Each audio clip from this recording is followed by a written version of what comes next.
गुरुर्ब्रह्मा गुरुर्विष्णु गुरुर्देवो महेश्वर गुरु साक्षात् परं ब्रह्म तस्मै श्री गुरुवे नमः। आइए हम लोग आगे बढ़ें। कल हम लोग को गुरुदेव हित हरिवंश राय का कहानी सुना रहे थे। किस तरीके से वो बाल्यकाल से ही भगवत परायण थे, भगवत कीर्तन भगवत अवतार के रूप में उनका जन्म हुआ, उसी की कथा को हम आगे बढ़ाते हैं। जब हितवंश राय कुछ बड़े हुए तो एक दिन बैठे थे, देखते हैं माँ राधा सामने से चली आ रही हैं। गौर वर्णा अप्रतिम सुंदरता से युक्त स्त्री को देख करके पूछे, माँ तुम इतनी सुंदर क्यों हो? राधा ने कहा, बेटा मैं राधा हूं, तुम्हें दीक्षा देने आई हूं। लड़के ने कहा, माँ तुम मेरे पास ही तो रहोगी ना? राधा ने कहा, जब बछड़ा दूध देने लगता है तो गाय उसे छोड़ देती है। हित हरिवंश राय स्वयं दूध की धारा बन गए थे। जब कुछ और बड़े हुए तो पिता ने उनके विवाह की सोची, क्योंकि वंश भी उन्हीं को चलाना था। अतः एक ब्राह्मण कन्या जिसका नाम रुक्मणी था, उससे विवाह करा दिया। रुक्मणी वास्तव में रुक्मणी निकली। वह अपने पति की अनन्य भक्ता हुई। पति को राधा का दर्शन होता था तो पत्नी को कृष्ण का, दोनों को दर्शन होता। जब कृष्ण की अनन्य भक्ता थी, पति को नहीं मालूम पत्नी कृष्ण की अनन्य भक्तन है, और पत्नी को नहीं पता कि पति राधा का अनन्य भक्त है। रुक्मणी रात दिन पति की सेवा में लगी रहती, पति का ही चरण जल लेती, उन्हीं की सेवा करती, और पति कृष्ण हाय कृष्ण कहती। पति का नाम लेकर उसे नहीं बुलाती, इशारों से कहती। ऐसा लगता जैसे राधा और कृष्ण का आंखों में इशारा चल रहा हो। अद्भुत जीवन था। दोनों के बीच संतान ने जन्म लिया, उसका नाम गोपीनाथ पड़ा। गोपीनाथ भी अपने पिता से बढ़कर निकले। वह बेटा तो बाप, बेटा तो मशाल हो गया।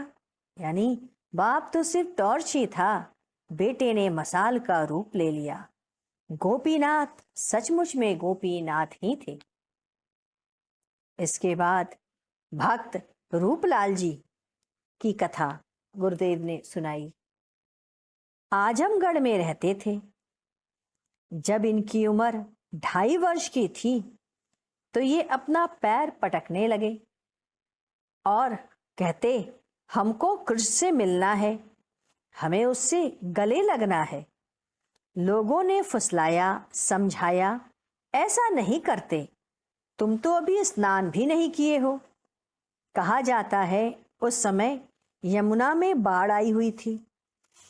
उस दिन पानी इतना बढ़ा था कि रूपलाल के मकान के दरवाजे तक पानी आ गया था। उसने उसी में जाकर स्नान कर लिया। फिर कहने लगे कि मैंने स्नान कर लिया, अब मुझे दर्शन कराओ, अब मुझे दर्शन कराओ। दर्शक गण उमड़े, लड़का रोए जाए, हमें कृष्ण के गले मिलना है। मंदिर के पुजारी ने कहा, मुझे कोई ऐतराज तो नहीं है, फिर भी देख लें आप। लड़का दौड़ कर गया और कृष्ण की मूर्ति से चिपट गया। उस समय भगवान कृष्ण की मूर्ति के सीने के पास एक चमक निकली, एक ध्वनि सी हुई ज्वाला जैसी, और वह महाज्वाला जैसी दीप्त हो गई, प्रदीप्त हो उठे। रूपलाल जी हित हरिवंश राय के वंशज थे। एक बार की घटना है कि रूपलाल जी अपने पिता के साथ पालकी में बैठकर जा रहे थे। कि सामने से एक मतवाला हाथी दौड़ता हुआ चला आ रहा था। सारे कहार पालकी को छोड़कर भाग खड़े हुए। हाथी पालकी के पास आया और अपनी सूंड से पालकी का पर्दा हटा के रूपलाल जी के चरण का स्पर्श किया और फिर वापस चला गया। उसके पिता को उस दिन पता चल गया कि मेरा बेटा कोई शक्तिधर है। इसके बाद हम सब लोगों ने कीर्तन किया और कीर्तन हुआ, जय जगदम्बनी माँ असुर निकंदनी माँ, जय जगदम्बनी माँ असुर निकंदनी माँ। इसके पश्चात 28 मई सन 1994 गुरुदेव को ऑफिस प्रातः ही जाना था क्योंकि आज शनिवार है। आरती और पूजन चरणामृत के पश्चात हम चल दिए। गुरुदेव ने कहा हम लोग बैठे हैं, तो गुरुदेव ने कहा कि चलो जब ऑफिस से वापस आएंगे तब बातें करेंगे। जब वापस आए तब गुरुदेव ने कहा कि तांत्रिकों के 4 पीठ हैं, कामरूप, पूर्णगिरी, जालंधर, उड्डयन।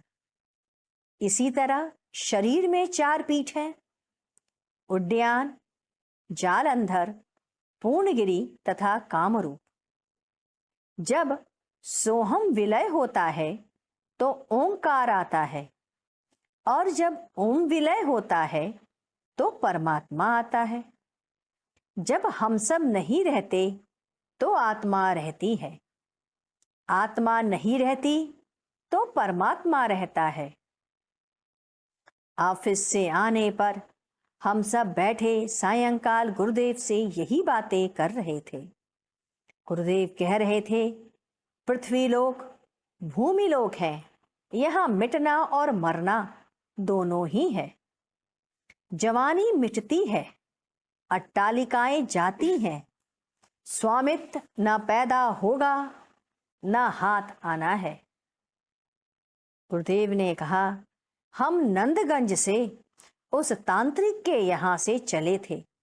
हमारा हाथ नगवा के महापुरुष के हाथ में था।